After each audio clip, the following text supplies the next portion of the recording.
സത്യമായി ഞാൻ നിങ്ങളോട് പറയുന്നു, കടുകുമണിയോളം വിശ്വാസമുണ്ടെങ്കിൽ ഈ മലയോട് മാറി കടലിൽ പോയി പതിക്കുക എന്ന് പറഞ്ഞാൽ അത് സംഭവിക്കും. നിങ്ങൾക്ക് അസാധ്യമായിട്ട് ഒന്നുമില്ല. മത്തായിയുടെ സുവിശേഷം 17-ാം അധ്യായം 20-21 വാക്യങ്ങൾ. പ്രിയമുള്ളവരെ, ഇന്ന് വിവാഹം കഴിഞ്ഞിട്ട് കുട്ടികളുണ്ടാകാത്ത ഒത്തിരി ദമ്പതികളുണ്ട് മനപ്രയാസം അനുഭവിക്കുന്നവർ. വിവാഹം കഴിഞ്ഞ് കുട്ടികളുണ്ടായിട്ട് കുട്ടികളെപ്പറ്റി മനപ്രയാസം അനുഭവിക്കുന്ന ഒത്തിരി ദമ്പതികളും കുടുംബങ്ങളുമുണ്ട്. ഈ രണ്ട് തലത്തിലൂടെയും കടന്നുപോയ ഒരു വ്യക്തി, ഒരു കുടുംബമാണ് ഞൻ്റെത്. എനിക്ക് കല്യാണം കഴിഞ്ഞിട്ട് 3 വർഷത്തോളം കുട്ടികളൊന്നും ഇല്ലായിരുന്നു. പിന്നെ കുട്ടികളുണ്ടായി. ആ വിഷമം മാറി.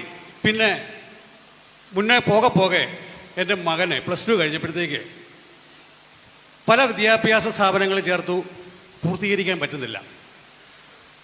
അങ്ങനെ കുറച്ച് നാൾ കഴിഞ്ഞപ്പോഴത്തേക്കാണ് ഞെട്ടിപ്പോകുന്ന ഒരു സത്യം ഞങ്ങൾ അറിയാൻ പറ്റിയത്.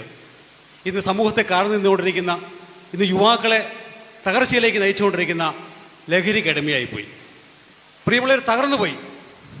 എൻ്റെ കുടുംബം തകർന്നുപോയി. നമ്മൾ ആത്മീയപരമായിട്ട്, നമ്മൾ ഭൗതികമായിട്ട് എന്ത് നേടിയാലും മക്കൾ നന്നായില്ലെങ്കിൽ എല്ലാം പോയില്ലേ. എല്ലാവരും പറഞ്ഞു, വടിയെടുക്കാൻ പറഞ്ഞു, ആയുധം എടുക്കാൻ പറഞ്ഞു. ഞാനും എടുത്തു ആയുധം. മറ്റൊന്നുമല്ല, നമ്മളിൽ ഓരോരുത്തരുടെ കയ്യിലുള്ള ആയുധം പ്രാർത്ഥന. ഞാൻ IMS നടയിൽ വന്ന് അമ്മയോട് മുട്ടിപ്പായിട്ട് പ്രാർത്ഥിച്ചു. പറ്റുമ്പോഴെല്ലാം ഞാൻ വരുമായിരുന്നു. ഞാൻ വർഷങ്ങൾക്ക് മുമ്പേ പലപ്പോഴും വന്നിട്ടുണ്ട്. പക്ഷേ എൻ്റെ വൈഫ് തകർന്നു പോയി. 4 ചുവരുകൾക്കുള്ളിൽ മാത്രം ഒതുങ്ങുന്ന ജീവിതം കുറച്ചാളുണ്ടായിരുന്നു. പക്ഷേ ഞാൻ പിടിച്ചു നിന്നു. എല്ലാ ദിവസവും ബലിയർപ്പത്തിന് ഞാൻ പോകുമായിരുന്നു. പലരും സഹതപിക്കുന്നുണ്ട്, പലരും ഉപദേശിക്കുന്നുണ്ട്, ചിലർ കുറ്റപ്പെടുത്തുന്നുണ്ട്. അങ്ങനെ IMS അമ്മയോട് പ്രാർത്ഥിച്ചിട്ടും 2-3 വർഷമായി. ഞാൻ അപ്പോഴും ചോദിക്കുന്നുണ്ട്, എനിക്കൊരു റിസൾട്ട് തരത്തില്ലേ അമ്മേ, നീ എനിക്ക് റിസൾട്ട് തരില്ലേ എന്ന് ചോദിച്ചു. പ്രിയമുള്ളവരെ, നമ്മുടെ പ്രതിസന്ധി ഘട്ടങ്ങളും നമ്മുടെ പ്രശ്നങ്ങളുമൊക്കെ ഒരുപക്ഷെ ദൈവം തരുന്ന അടയാളമാണ് എന്ന് എനിക്കൊരു ബോധ്യമുണ്ടായി. ഞാൻ എൻ്റെ ജീവിതത്തിലേക്ക് കടന്നു. പ്രിയമുള്ളവരെ, ഞാനും എൻ്റെ വൈഫും കൊലപാതകം ചെയ്തിട്ടുണ്ട്. നിയമം സാധൂകരിക്കുന്നതിൻ്റെ പേരിൽ ജയിലിൽ പോയില്ല.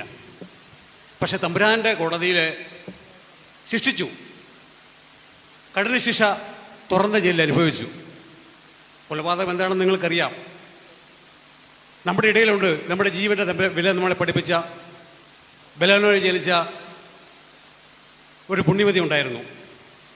ഞാൻ ആ പുണ്യവതിയുടെ ജീവിതത്തിലേക്കും കിടക്കുന്നില്ല. ആരാന്നറിയാവോ? പക്ഷേ എൻ്റെ ജീവിതത്തിൽ ഇതും ഒരു സംഭവം എൻ്റെ ഉണ്ടായി. നിങ്ങളുടെ മുന്നിൽ ഞാനൊരു കുമ്പസാരം തന്നെ നടത്തുകയാണ്. അതിന് വേണ്ടിയിട്ട് ഞാൻ കടന്നു വരാം. ഈ ലഹരിക്ക് അടിമയായ മകനെ വൈദ്യ ചികിത്സ നടത്തി. അത് ഭൗതികമായ ഒരു നിലയിലായിരുന്നു. പക്ഷേ ആത്മീയപരമായി മാത്രമേ നേട്ടം കിട്ടും എന്നുള്ള പൂർണ്ണ വിശ്വാസത്തിൻ്റെ പുറത്ത് പലപ്പോഴും ഞാൻ പറഞ്ഞ പതറിപ്പോയിട്ടുണ്ടെങ്കിലും ആ വിശ്വാസത്തെ അടിയുറപ്പിച്ചു. ഈ ആത്മീയ ചൈതന്യം നിറഞ്ഞു തുളുമ്പുന്ന IMS അമ്മയുടെ നടയിൽ വന്ന് ഞാൻ മുട്ടിപ്പായിട്ട് പ്രാർത്ഥിച്ചു. പ്രിയമുള്ളവരെ, ഞാൻ സന്തോഷപൂർവ്വം പറയുകയാണ്, ഞാൻ എൻ്റെ കുടുംബം സന്തോഷം അനുഭവിക്കുന്നു അമ്മയുടെ അനുഗ്രഹത്താൽ മാത്രമാണ്. ആ മകൻ എന്നോട് ഇപ്പം ചോദിക്കുന്നുണ്ട്, അച്ചാച്ചാ, ഞാൻ നിങ്ങളെ ഒത്തിരി വിഷമിപ്പിച്ചിട്ടുണ്ടല്ലേ എന്ന്. ഈ തിരിച്ചറിവ് ഉണ്ടായപ്പോഴത്തേക്ക്, ആ തിരിച്ചറിവ് ഉണ്ടാകണമെന്നുണ്ടെങ്കിൽ തീർച്ചയായിട്ടും അമ്മയുടെ അനുഗ്രഹത്തിൽ നിന്ന്, തമ്പുരാനിൽ നിന്ന് കിട്ടിയെന്ന് മാത്രമാണെന്ന് വിശ്വസിക്കുന്നു.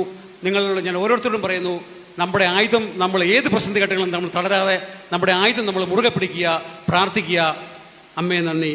Praise the Lord.